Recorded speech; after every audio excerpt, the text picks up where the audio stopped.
I'm David Warren, co-founder of Bridgeford Trust Company. In light of recent changes to the federal tax code, state tax planning has become incredibly important, and perhaps more important now than ever. And there are at least two strategies around trust planning that are very important to understand and actually have the potential to have and result in very compelling tax savings. The first strategy we're going to discuss is the ING strategy, or the Incomplete Non-Grantor Trust. The Incomplete Non-Grantor Trust concept has been around actually for several years, but over the last 5 or 6 years it actually has become a pretty hot topic, particularly for residents of very high state income tax states like California and New Jersey.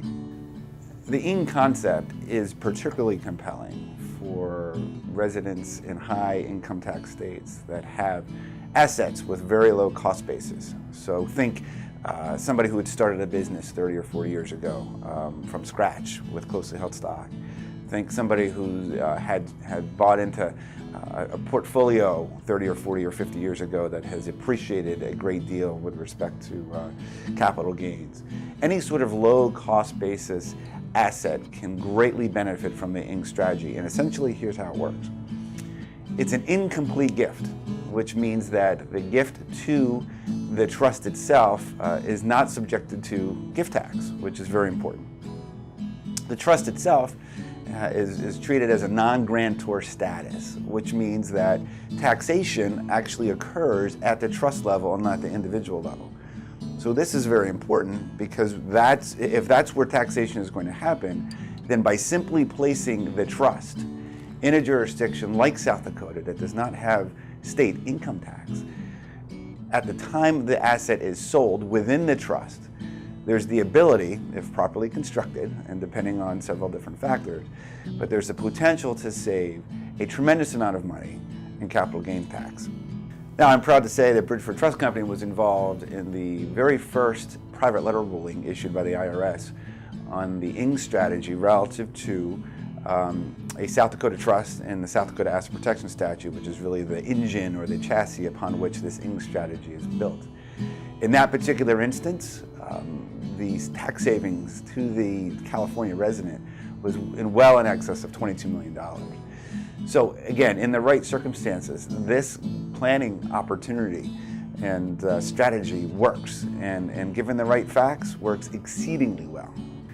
So let's talk about the concept by way of a more granular example. If we suppose an individual has an asset, let's call it a closely held stock, that's worth $20 million. And that stock has a zero cost basis because it was started from scratch. It was a closely held stock in a business that was started from scratch perhaps 30 or 40 years ago. At the time of sale in a state like California, without placing that asset inside of an Incomplete Non-Grantor Trust, the taxation on that would be due would be in excess of $2.5 million. It's $2.5 million that we can potentially avoid having to pay to the state of California if the asset was simply placed inside of an Incomplete Non-Grantor Trust situs in South Dakota. This tax play is even made more compelling with respect to recent case law and developments across the country with respect to taxation of undistributed income that is held inside of a trust. What I'm referring to are resident trusts that are properly situated in situs in jurisdictions like South Dakota that do not have an income tax. Case law in New Jersey, California, North Carolina, and Pennsylvania now support the proposition that it's unconstitutional because of not only the Commerce Clause, but also the Due Process Clause of the United States Constitution. It's unconstitutional for state tax authorities to tax undistributed income inside of a trust that, again, is properly sitused and administered in a jurisdiction like South Dakota that does not have an income tax.